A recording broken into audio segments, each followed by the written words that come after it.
I sat at my son's dinner table, the roast chicken growing cold on my plate. Thomas stared down at his food, while his wife Amber kept making little comments all evening. Finally, she laughed, that cruel sound I'd come to know too well, and looked right at me. "You should be grateful we even let you sit with us at this table, Orville." The words hit like a slap. I'd been living in their guest house for 6 months since Helen died. I smiled, stood up slowly, and walked toward the door. Then the lights dimmed. A video began playing on the television. Amber's face turned white. The remote control was in my jacket pocket. I'd set everything up that afternoon while they were both at work. The television screen flickered to life, and there she was, clear as day, walking through my guest house with that same smug expression she always wore when she thought nobody was watching. I'd installed those cameras 3 weeks earlier. Small things had been disappearing from my space. A $20 bill here, a $50 there. Then Helen's sapphire earrings vanished. Those earrings had belonged to her grandmother. I knew I hadn't misplaced them, so I called a security company and had them install 4 tiny cameras in the guest house, hidden in smoke detectors and a clock radio.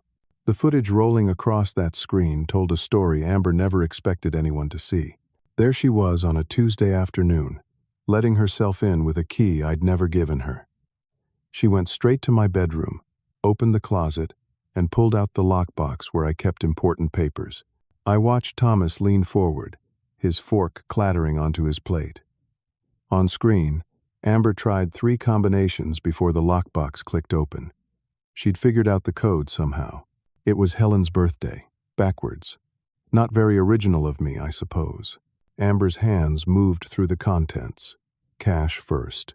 She counted out $800 and stuffed it into her purse.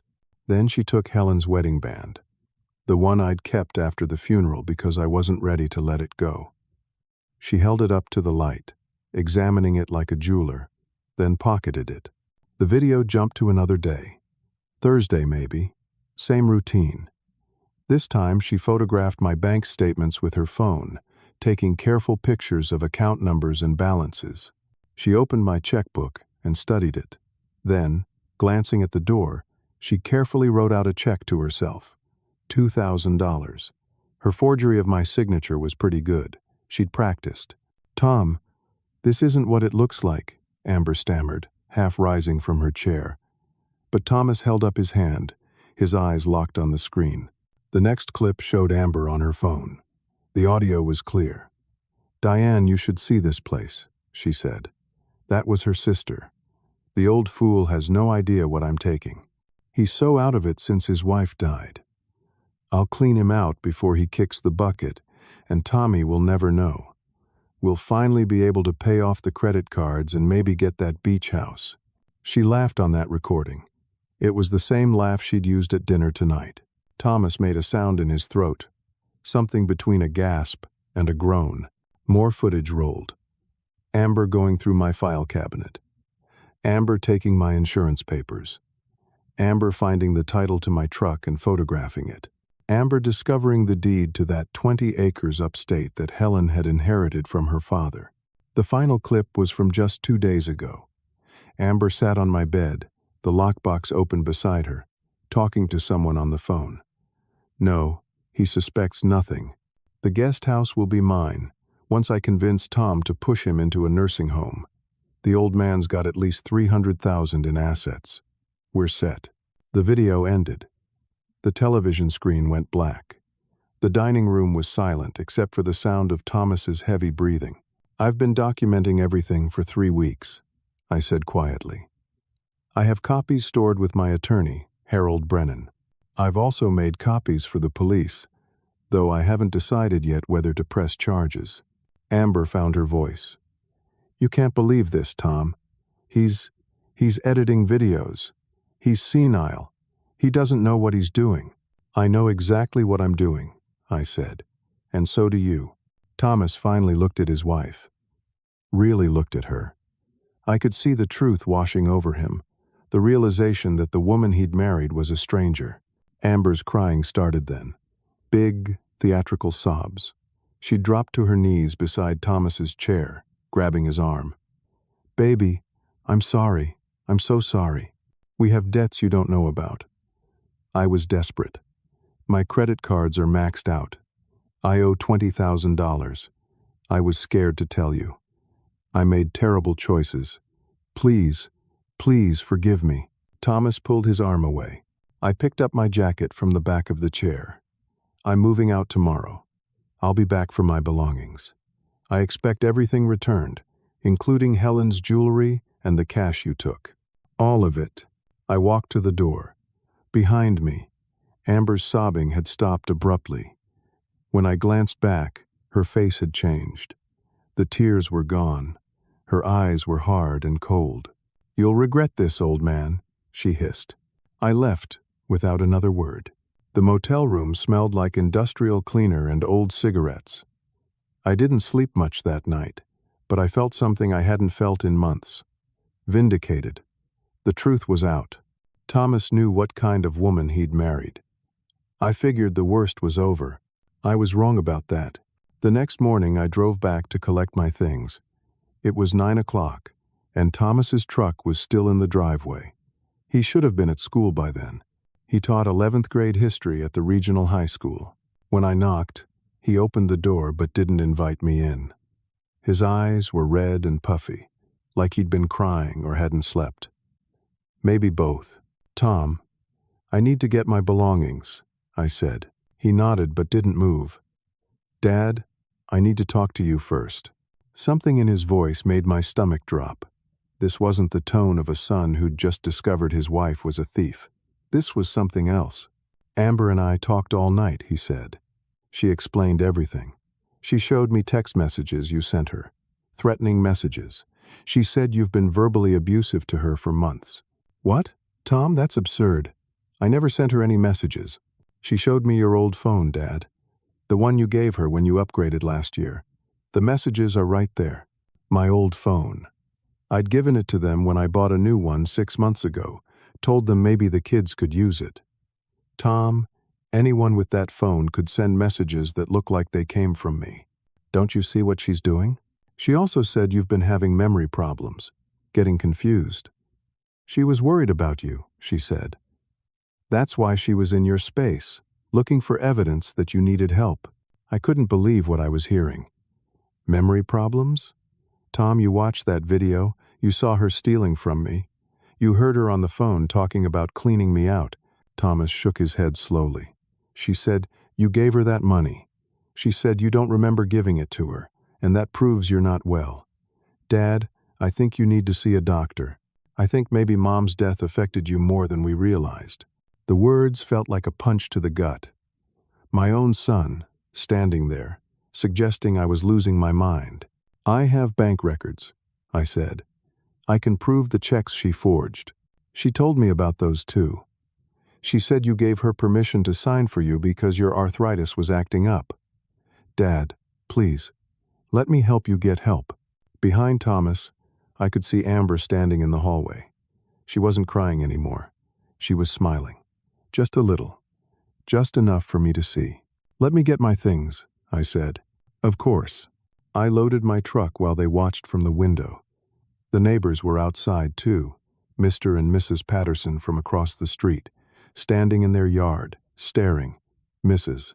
Patterson had her arms crossed. She didn't wave. It took me 2 hours to pack everything into the truck and the small trailer I'd rented. Some boxes were still in the guest house, but I'd have to come back for those later.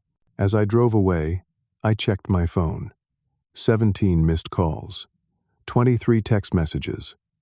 What now? The messages were from relatives, from friends, from people at church. My brother Eugene. Orville, just saw Amber's Facebook post. Are you okay? Do you need me to come up there? My sister-in-law Ruth. Praying for you. Please consider seeing Dr. Michaels for an evaluation. We love you. My old friend Walter from church. Called to check on you. Your voicemail is full. Please call me back, so I know you're safe. I pulled into a gas station parking lot and opened Facebook on my phone. Amber had posted 3 hours earlier. The post had already been shared 47 times, asking for prayers during this difficult time.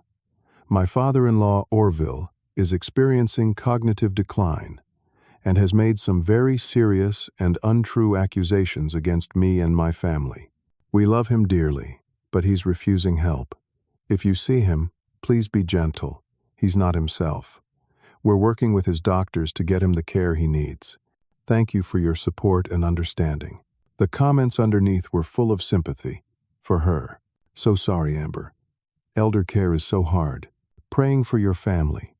Dementia is heartbreaking. Your father-in-law is lucky to have you. Stay strong." Within an hour, my phone rang again. My attorney, Harold Brennan. "Orville, I heard what happened. I think we need to talk about criminal charges against Amber. The evidence is solid, but I have to warn you, this is going to get ugly." "It's already ugly, Harold. She's telling everyone I have dementia." "I know. I saw the post. That's defamation, potentially. But proving it in court is difficult when she's claiming she's just concerned about your welfare. It's a clever move on her part. What do I do? Document everything. Save those videos. Keep records of your finances. And Orville? Be prepared for this to get worse before it gets better. People like Amber don't go down without a fight." He was right about that. 2 weeks crawled by. I stayed at the Extended Stay Motel off Route 7, a depressing place with thin walls and a view of the highway. Thomas wouldn't return my calls. The few times he answered, his voice was cold, distant. He said he needed space. He said he was disappointed in me. He said Mom would be heartbroken to see me like this. That last one nearly broke me. Then, on a Tuesday morning, a sheriff's deputy knocked on my motel room door. I opened it to find a young officer, maybe 30 years old, holding a manila envelope. "Are you Orville Henderson?" "Yes. I need to serve you with these documents, sir." He handed me the envelope and a second paper. "That's a temporary restraining order.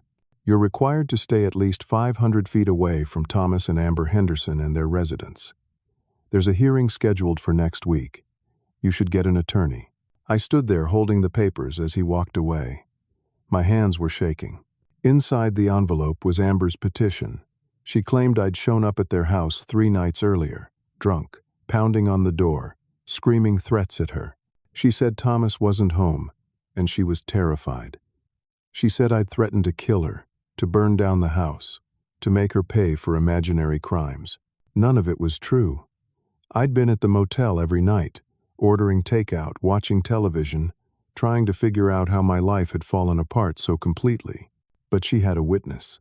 Her sister Diane claimed she'd been visiting that night and saw the whole thing. Saw me drunk and violent and out of control. The hearing was humiliating. Amber sat in the front row, wearing a conservative dress and minimal makeup, looking like a frightened victim. Her attorney, a sharp-eyed woman named Patricia Vance, painted me as an unstable elderly man with deteriorating mental faculties and a dangerous fixation on his daughter-in-law.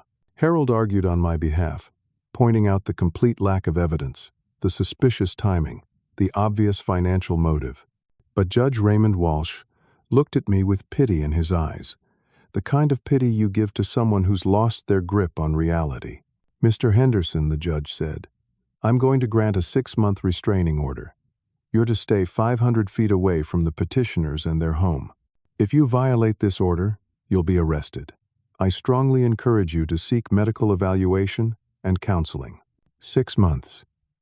I couldn't go near my son's house. Couldn't retrieve the remaining boxes of belongings, including 3 more of Helen's jewelry boxes and all our old photo albums. It got worse. A week later, a woman named Brenda Carlson showed up at my motel. She was from Adult Protective Services. Amber had filed a report expressing concern for my safety and well-being. The state was obligated to investigate. Brenda was kind enough, in a clinical sort of way. She sat across from me in the motel's shabby breakfast area and asked questions from a form on her clipboard. "Mr. Henderson, how are you managing your daily activities?" "I'm fine. I can take care of myself." "Are you taking any medications?" "Blood pressure medication. That's all." "Do you have family support?" "My son isn't speaking to me right now because his wife has convinced him I'm senile." She wrote something down. Do you feel safe in your current living situation? It's a motel. It's temporary until I find an apartment. Have you been experiencing any confusion? Memory problems? Difficulty with routine tasks? No. I'm 67 years old, not 97. My mind is fine. I understand this is frustrating, Mr. Henderson. But given the concerns that have been raised, I'm going to need you to undergo a psychological evaluation, just to establish a baseline. It's standard procedure. Standard procedure. The evaluation was scheduled for 3 weeks, out with Dr. Elizabeth Morrison, a neuropsychologist. 3 weeks of wondering if some test was going to label me incompetent, give Amber more ammunition. Then came the civil lawsuit. Amber was suing me for defamation and emotional distress, $50,000. Her complaint claimed my false and malicious accusations had damaged her reputation and caused her severe psychological harm. She included statements from 3 of her friends describing how devastated and traumatized she'd been by my baseless attacks. Harold called me with the news. Orville, she's trying to bury you in legal fees. She knows you can't afford to fight on multiple fronts. He was right. I'd already spent $8,000 on attorney fees. My retirement savings, carefully built over 40 years of working as an insurance adjuster, were draining away. How much is this going to cost? I asked. To defend against the defamation suit? Another $10,000 to $15,000, minimum. And that's if it doesn't go to trial. I sat in my motel room that night, staring at the water-stained ceiling, doing math in my head. At this rate, I'd be broke in 6 months. My phone buzzed. A text from Thomas. The first direct communication in 3 weeks. Dad, please get help. Stop harassing us. Mom wouldn't want to see you like this. The mention of Helen shattered something inside me. I'd been holding it together, staying strong, but that text broke through my defenses. I sat on the edge of that sagging motel bed and cried for the first time since her funeral. Helen would have known what to do. She always knew what to do. She would have seen through Amber from the beginning. She would have protected our son, protected me, protected our family. But Helen was gone, and I was alone. I tried to move forward. I needed to get out of the motel, find a real place to live, something affordable, something that felt less like purgatory. I found a decent 1-bedroom apartment over on Maple Street, 3rd floor of an older building. The landlord, a man named Carl Jennings, seemed friendly enough during the showing. The rent was $850 a month. I could manage that. I filled out the application, paid the fee, and waited. 3 days later, Carl called. Mr. Henderson, I'm sorry, but I can't approve your application. Why not? I have good credit. I can provide references. The background check came back with a restraining order. I can't take that risk. I have other tenants to think about. I'm sure you understand. I tried 2 more apartments. Same result. The restraining order showed up every time, and landlords saw an elderly man with a history of alleged threats and wanted nothing to do with me. I was stuck in the motel. $39 a night added up fast. I was burning through money I couldn't afford to lose. Then my bank called. There was a problem with my account. When I went in to check, the branch manager, a woman I'd known for 15 years named Gloria Patterson, took me into her office and closed the door. Orville, your accounts have been frozen. There's a court order. What court order? She showed me the paperwork. Amber's attorney had filed an emergency motion arguing that I might try to hide assets to avoid paying the judgment in the defamation lawsuit. Her attorney claimed I was a flight risk, that I might liquidate everything and disappear. The judge had agreed to freeze my accounts pending the outcome of the case. I had access to $500 a month for living expenses. Everything else was locked down. Gloria, I need that money to pay my attorney. I'm sorry, Orville.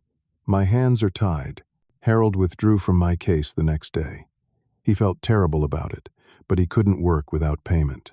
He gave me the contact information for a public defender who might help, wished me luck, and that was that. The psychological evaluation with Dr. Morrison came back clear. No signs of dementia, no cognitive impairment. But her report noted I was experiencing significant stress and showed markers consistent with depression. Of course I was depressed. My life was falling apart. Adult Protective Services kept the case open. Brenda Carlson called once a week to check on me. The constant monitoring felt like proof that people believed Amber's lies. Then Amber discovered something I'd forgotten about: the property upstate. 20 acres of woods in Columbia County that Helen had inherited from her father back in 2008. We'd talked about building a little cabin there someday. But life got busy and we never did. After Helen died, I couldn't bring myself to visit. Too many memories. The land was worth about $80,000. It was in my name alone. Amber's attorney filed another motion. This one claimed that Thomas had a legal interest in the property, that it was supposed to be jointly owned, but there'd been a paperwork error years ago. Complete fabrication. But her attorney argued that if I was truly mentally incompetent, as Amber claimed, then Thomas should be granted power of attorney to manage my affairs. A competency hearing was scheduled. If I lost, Thomas would control everything: my money, my property, my medical decisions. And Thomas, bless his confused heart, was completely under Amber's thumb. The public defender, Gary Norton, met with me at a coffee shop. He was maybe 32, overworked, surviving on caffeine and determination. But his eyes were sharp, and he listened carefully as I explained everything. "Mr. Henderson, this woman is systematically destroying you through the legal system. She's using every tool available to take everything you have. We need to fight back, and we need to fight hard. How? We expose her. We investigate her background. We find out who she really is and what she's done before. People like this don't just wake up one day and decide to start stealing. This is a pattern." It was the first hopeful thing anyone had said to me in 2 months. Then things got even worse. Amber contacted my grandchildren. Emma and Lucas, Thomas's kids from his first marriage. They lived with their mother in New Jersey most of the time, but visited every other weekend. They were good kids, 14 and 12 years old. I loved them dearly. Amber got to them. She told them I was sick. She told them I was saying terrible things about their father. She made herself out to be the caring stepmother, trying to hold the family together while dealing with a mentally ill grandfather. Emma sent me a text message that made my chest tight. "Grandpa, why are you being so mean to Dad and Amber? I thought you loved us. Dad's really sad. Amber said you don't even remember who we are sometimes. Please get help." I tried calling Emma. She didn't answer. I tried calling Lucas. Same thing. Christmas Eve arrived. I sat alone in my motel room eating Chinese takeout from the place down the street. The television played some cheerful movie about families coming together for the holidays. I turned it off. Thomas and I hadn't spoken in 3 months. My grandchildren thought I was a villain. My neighbors thought I was senile. My bank accounts were frozen. I was facing multiple lawsuits with no attorney. I thought about Helen. Wondered what she'd think if she could see me now. Probably disappointed that I'd let things get this bad. Disappointed that I hadn't protected our son from a predator like Amber. Or maybe she'd understand. Maybe she'd tell me to keep fighting. I decided I had nothing left to lose. If I was going down, I was taking Amber with me. I used $300 of my monthly allowance to hire a private investigator. His name was Frank DeMarco, a retired state trooper who ran a small agency out of an office above a pizza shop in Danbury. He was 61 years old, built like a fire hydrant, with gray hair and sharp eyes that missed nothing. "Tell me everything," he said. I did. The whole story, start to finish. The dinner, the video, Amber's counterattack, the legal nightmare. Frank listened without interrupting. When I finished, he leaned back in his chair and nodded slowly. "I've seen cases like this before. Not often, but they happen. Someone targets a vulnerable person, gains their trust, gets access to their money. Usually it's caregivers or financial advisors. Sometimes it's family members. The victim doesn't realize what's happening until it's too late. Can you find out who she really is?" "I'll try. Give me 2 weeks." Frank worked fast. 11 days later, he called me back to his office. He had a file folder 3 inches thick sitting on his desk. "Your daughter-in-law isn't who she says she is," he began. "Her name is Amber Louise Sutton. She dropped the Louise and started going by just Amber Sutton about 7 years ago. Before that, she used her full name." He slid a document across the desk. A criminal record from Florida. In 2014, she was convicted of check fraud and identity theft in Hillsborough County. She got 18 months probation. The victim was an elderly woman she was supposedly caring for. She forged checks, stole credit cards, cleaned out the woman's savings. My hands tightened on the paper. "It gets better," Frank continued. "Or worse, depending on how you look at it." In 2016, she married a widower named Gerald Crawford in Tampa. Gerald was 71. His wife had died the year before. Amber moved into his house within a month of meeting him. Within 6 months, she'd isolated him from his adult children. Within a year, she'd convinced him to give her power of attorney. Frank pulled out another document. Gerald ended up in a nursing home in 2017. Amber liquidated most of his assets, sold his house, emptied his bank accounts, cashed in his life insurance policy. Gerald's children tried to sue, claimed undue influence, but they couldn't prove it.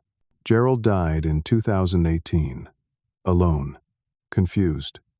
Probably didn't even know what hit him. I felt sick. I tracked down one of Gerald's daughters. Her name is Patricia Crawford. She lives in Clearwater now. I spoke with her yesterday.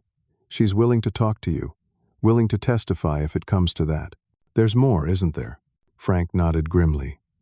2 other possible victims. A man in Fort Myers in 2015. A woman in Sarasota in 2019. Similar patterns. Amber befriends vulnerable older people, gets access to their finances, takes what she can get. She's smart about it, doesn't get too greedy in any one place. Moves on before people catch up with her. "She targeted me from the beginning," I said quietly. "The whole relationship with Thomas. She married him to get to me. That's my assessment. Thomas is a high school teacher, right? Doesn't make much money. You, on the other hand, you've got retirement savings, property, assets. After your wife died, you were the perfect mark. Grieving, vulnerable, living in your son's guest house, easy access. How do we use this?" Frank leaned forward. "That's the tricky part. Some of this evidence might not be admissible in court. The criminal record is public, so that's good. Patricia Crawford's testimony could help establish a pattern. But judges don't like when you bring up past bad acts unless they're directly relevant to the current case. What about the other victims? I'm still tracking them down. One's deceased. The other might be willing to talk, but I'm not sure yet." I took the file home and read every page. The picture that emerged was of a woman who'd spent the last decade targeting older people, taking their money, and moving on. She was good at it. Careful. She knew how to play the system, how to make herself look like the victim, how to make her targets look unstable or incompetent. Gary Norton, my public defender, reviewed the file, and his expression grew grim. "This is gold, Orville. But we've got a problem. Amber's attorney is going to fight tooth and nail to keep this out of court. They'll say it's prejudicial, irrelevant, that you're just trying to smear her. So what do? We file a motion to admit it as evidence of prior bad acts showing a pattern of conduct. It's a long shot, but it's worth trying." We filed the motion. Amber's attorney, Patricia Vance, filed an opposition that accused me of stalking and harassing her client. She claimed I'd hired a private investigator to dig up dirt on Amber, that it was further proof of my unhealthy obsession. The judge scheduled a hearing to determine whether the evidence would be admitted. But Amber wasn't done with me yet. 3 days before the hearing, Thomas filed paperwork seeking to become my legal guardian. The petition claimed I was unable to manage my own affairs due to mental incompetence. It cited the Adult Protective Services investigation, the restraining order, the concerning behavior Amber had documented. If Thomas became my guardian, it was over. He'd control my finances, my medical care, my living situation. He could put me in a nursing home. He could sell my property. and Amber would be pulling the strings the whole time. The guardianship hearing was scheduled for 3 weeks out. Gary looked exhausted when he called to tell me, "Orville, I'm not going to sugarcoat this. You're in real trouble.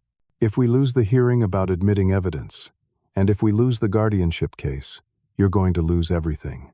Then we can't lose. We need a miracle." I didn't believe in miracles anymore, but I believed in truth.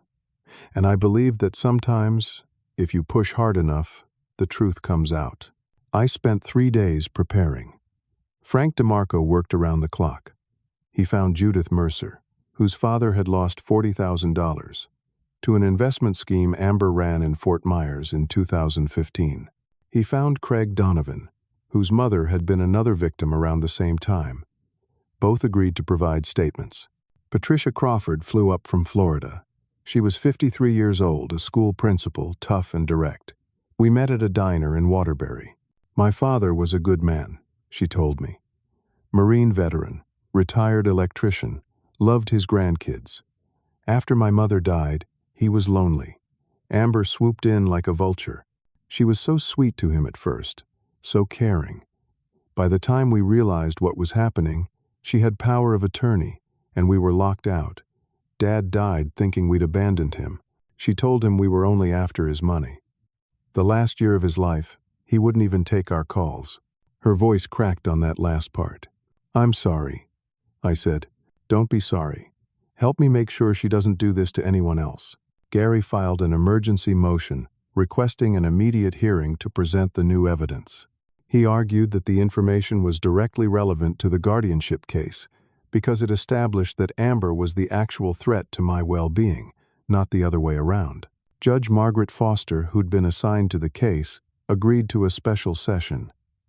It was scheduled for 2 days before the main guardianship hearing. One shot to change everything. The night before the hearing, someone broke into my motel room.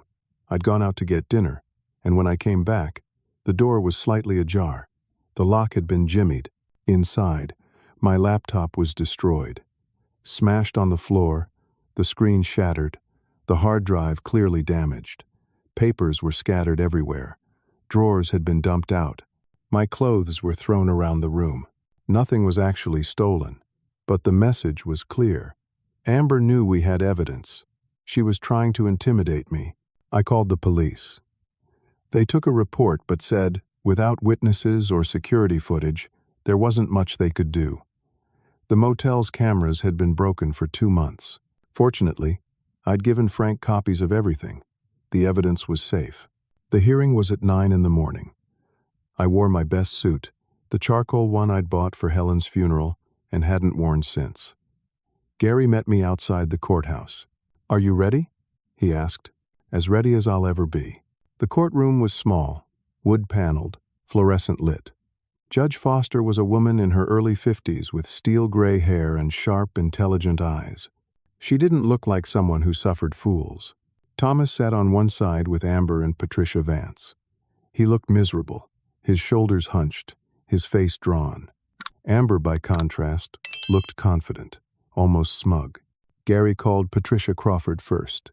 She told her story clearly, without embellishment. Described how Amber had targeted her father, isolated him, taken his money. The judge listened intently, asking occasional questions. Amber's attorney objected repeatedly, claiming the testimony was irrelevant and prejudicial. Judge Foster overruled most of the objections, but seemed uncertain about where this was going. Judith Mercer testified next. Then Craig Donovan. The pattern became undeniable. 3 victims, 3 similar stories, all involving Amber Sutton. Then Frank took the stand. He presented his investigation findings methodically. The criminal record in Florida. The name change.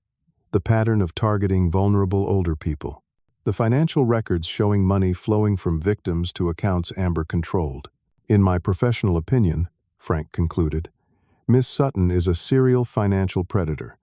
She identifies vulnerable individuals, gains their trust, and systematically steals from them. Mr. Brace, Henderson is her latest target." Gary then presented the bank records showing Amber's recent activities. The credit card she'd opened in my name. the $23,000 in fraudulent charges. The home equity line of credit she'd tried to take out on Thomas's house using forged documents. Thomas's head snapped up at that last part. He'd clearly had no idea. His face went white. "Your Honor," Gary said, "these aren't the actions of a concerned family member. These are the actions of a criminal. Mr. Henderson isn't incompetent. He's a victim. And his son is being manipulated." Patricia Vance stood to cross-examine. But before she could speak, Amber leaped to her feet. "This is all lies," she shouted. "He's making this up. Those people are paid actors. He's fabricating evidence because he's crazy." "Miss Sutton, sit down," Judge Foster said sharply. "No, you need to hear the truth. He's a senile old man who should have died with his wife. He doesn't know what he's doing. Miss Sutton, control yourself, or I'll have you removed." But Amber was past caring. Something in her snapped. Maybe it was the weight of the evidence. Maybe it was the realization that she was about to lose. Whatever it was, the mask came off completely. "Fine. You want the truth? Thomas and I forged a new will for the old fool 3 months ago. We got him drunk one night and he signed it. Or at least that's what the signature expert will say. Everything goes to Thomas when this old man finally dies. And you know what? Old men have accidents all the time. He could fall down some stairs. He could forget to turn off the gas. These things happen." The courtroom went completely silent. Even Patricia Vance looked shocked. Judge Foster's face hardened. "Bailiff, detain Miss Sutton." 2 court officers moved toward Amber.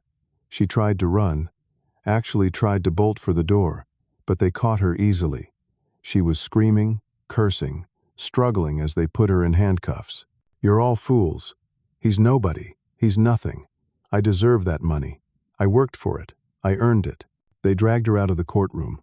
Her screaming echoed down the hallway until a door slammed and cut it off. Thomas sat frozen in his chair, tears streaming down his face. "I didn't know about the will," he said to no one in particular. "I swear I didn't know."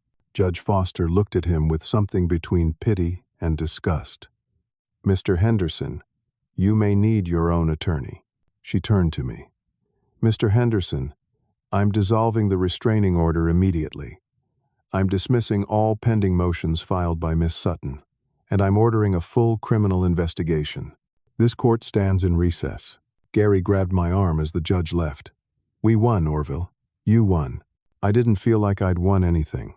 I felt exhausted, hollowed out. I looked at Thomas, still sitting there crying, and felt nothing but sadness. 2 weeks after the hearing, I sat in Harold Brennan's office. He'd taken me back as a client once my bank accounts were unfrozen. The restraining order was gone. The lawsuits were dismissed. Adult Protective Services had closed my case with a formal apology. Amber was in the county jail, being held on $500,000 bail. The charges were extensive: fraud, forgery, identity theft, attempted extortion. The district attorney had also found evidence linking her to 4 other victims in 3 different states. Federal charges were being considered. Her sister Diane was also under investigation. Turned out she'd been in on it, providing false testimony and helping Amber hide stolen assets. The forged will had been found in a safe deposit box. Thomas had cooperated fully with the police, claiming he knew nothing about it. I wanted to believe him. Part of me did believe him. But trust, once broken, doesn't repair quickly. Thomas had filed for divorce. Amber contested it from jail, but her attorney advised her it was hopeless. The marriage was over. He'd lost the house. The fraudulent home equity line Amber had taken out meant the bank was foreclosing. Thomas and the kids moved into a small apartment in Newtown. He was barely making ends meet on his teacher's salary. He called me one evening, about 3 weeks after everything fell apart. His voice was thick with emotion. "Dad, can I come see you?" We met at a coffee shop, neutral ground. He looked like he'd aged 10 years. Dark circles under his eyes. Lines on his face I didn't remember seeing before. "I'm so sorry," he said, before he even sat down. "I failed you. I failed Mom's memory. I let that woman poison me against my own father." I stirred my coffee. not sure what to say. She was so good at it, Thomas continued. She made me see what she wanted me to see. She twisted everything. Made me doubt you, doubt my own memory, doubt reality itself. But Dad, I need you to know something. I chose her over you when it mattered. That's on me. That's my failure. And I understand if you can't forgive me. Tom, she was a professional. This is what she does. She's done it to other families. I should have known better. You're my father. You raised me. I should have trusted you. We talked for 2 hours. He told me everything. How Amber had gradually isolated him from friends. How she'd convinced him that his first wife had turned the kids against him. How she'd manipulated every situation, every conversation, every relationship. He'd been in her web without even knowing it. I need time, I told him. I need time to process all of this, to heal, to figure out if we can rebuild what was broken. I understand. I'll wait as long as it takes. I recovered most of my stolen property. Helen's jewelry, the photo albums, the important documents. Some cash was gone forever, spent by Amber on God knows what. But I had enough. My retirement was intact. The property upstate was still mine. I bought a small house on Elm Street, a cozy 2-bedroom cottage with a front porch and a yard. It needed work, but it was mine. No guest houses, no motels. Home. Emma and Lucas started coming to visit on weekends. Their mother brought them, stayed for coffee, made sure I was okay. The kids were cautious at first, confused about everything that had happened. But slowly, over weeks and months, we rebuilt our relationship. Emma apologized for the text message. "Grandpa, I'm sorry I believed her. I should have known you'd never hurt anybody. Sweetheart, you're 14. You trusted an adult who was supposed to care for you. That's not your fault." I connected with Patricia Crawford. We stayed in touch by email and phone. She'd formed a support network for victims of financial elder abuse, and she asked if I'd be willing to speak at events, share my story, help other people recognize the warning signs. I said yes. I started speaking at senior centers, community groups, church gatherings. I told my story. I explained how predators operate. I warned people about the red flags, the isolation tactics, the manipulation. If I could stop even one person from going through what I'd been through, it would be worth it. Frank DeMarco became a friend. We met for coffee every Thursday morning at the diner on Main Street. He told war stories from his state trooper days. I told him about Helen, about the life we'd built, about the man I used to be before grief made me vulnerable. The competency evaluation was formally withdrawn. My attorney filed paperwork to have all related records sealed or expunged. My reputation in town slowly recovered. I stood before my church congregation one Sunday and told them everything. The whole truth, holding nothing back. People apologized. Walter came up after the service with tears in his eyes and hugged me. "I should have believed you, Orville. I'm sorry." My brother Eugene drove up from Pennsylvania and stayed for a week. We spent the time together like we used to when we were kids, fishing at the lake, playing cards, talking about Mom and Dad and all the people we'd lost. We went upstate to the 20-acre property. I'd decided not to sell it after all. It would go to Emma and Lucas someday. We scattered some of Helen's ashes there, under the big oak tree by the stream. The rest were in an urn on my mantel at home. 6 months after that terrible dinner, things started to feel almost normal again. Thomas came by more often. We worked on rebuilding slowly, carefully. He helped me fix the front steps. We painted the kitchen together. We didn't talk about Amber unless we had to. The divorce was moving forward. She'd be in prison for at least 5 years, possibly longer if the federal charges went through. One warm afternoon in May, Thomas showed up with Emma and Lucas. He had a grocery bag full of burger meat, buns, chips. Thought we could grill out, if that's okay. We sat on the back deck while the burgers cooked. Lucas told me about his baseball team. Emma talked about her plans for high school. Thomas mostly listened, occasionally glancing at me like he was checking to make sure I was really there, really okay. After the kids went inside to get drinks, Thomas said.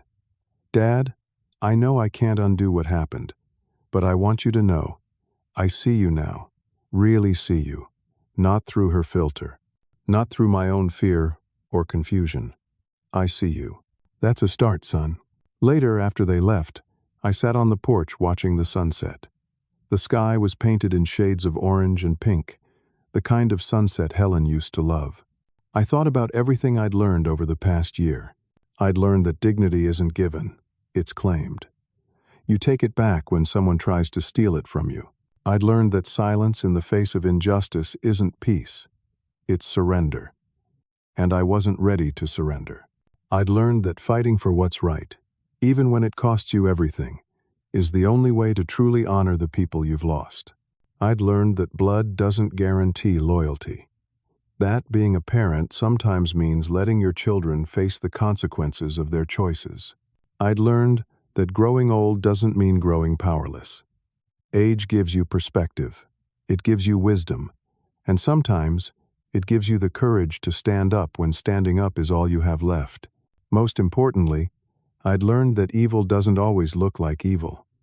Sometimes it looks like a concerned daughter-in-law. Sometimes it smiles while it destroys you. Sometimes it uses the system itself as a weapon. But truth has a way of coming out. Justice has a way of finding the light. You just have to hold on long enough to see it. I thought about Helen. Wondered if she was proud of me. Wondered if she was watching from wherever she was now. I like to think she was. I like to think she was smiling, saying, "That's my Orville. That's the man I married. The man who doesn't quit." Some people think getting old means becoming invisible, becoming irrelevant. They think they can walk all over you because you've lived most of your years already. They think age makes you weak, makes you easy prey. But I learned something through all of this. Age doesn't make you weak. It makes you seasoned. It gives you perspective. It teaches you that storms pass, that pain is temporary, that truth matters more than comfort. Helen would have been proud of me. I'm certain of that now. Not because I won some battle, but because I refused to let cruelty define the final chapters of my life. Because I stood up. Because I remembered who I was. Because I fought for what mattered. That's what counts in the end. Not the years you have, but what you do with them. Not the battles you avoid, but the ones you choose to fight. Not the times you stayed silent, but the times you spoke up even when your voice shook. I chose to fight for truth. I chose to defend my wife's memory. I chose to protect what we'd built together over 43 years of marriage. And I'd make that choice again, every single time. The sun dipped below the horizon. The streetlights came on. I sat there on my porch, in my house, in my life that I'd reclaimed, from someone who thought she could take it. I was 67 years old. I was a widower. I was a father trying to repair a damaged relationship with his son. I was a grandfather working to rebuild trust with kids who'd been taught to doubt me. But I was also something else. I was a survivor. I was a fighter. I was a man who'd looked at injustice and said no. A man who'd been knocked down and gotten back up. A man who'd lost almost everything and still found a way to win. That's who I was. That's who I'd always been. Underneath the grief and the loneliness and the vulnerability that Amber had tried to exploit. And nobody, not Amber, not fear, not age itself, was going to take that away from me. I stood up, stretched, and went inside. Tomorrow I'd call Patricia about the next speaking engagement. Tomorrow I'd check in with Frank.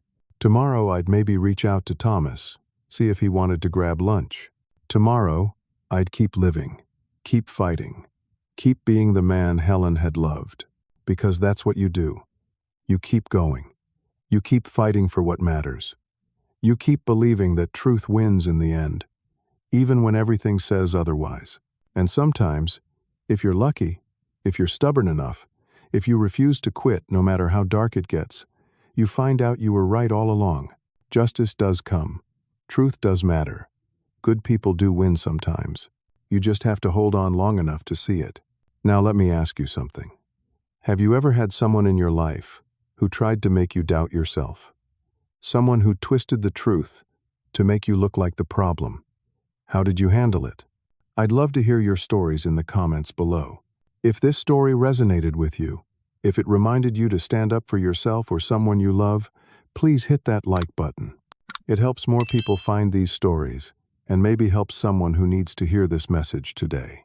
And if you're not already subscribed to this channel, please consider subscribing. We share stories like this every week, stories about real people facing real challenges and finding the strength to overcome them. Click that notification bell so you never miss a new story.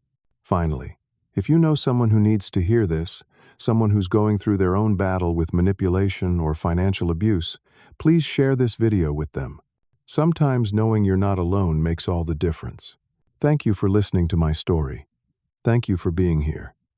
I hope it reminded you that no matter how old you are, no matter what you're facing, you're stronger than you think. You're braver than you know. And you deserve to be treated with dignity and respect. Take care of yourselves. Take care of each other. And remember, it's never too late to stand up for what's right. Until next time.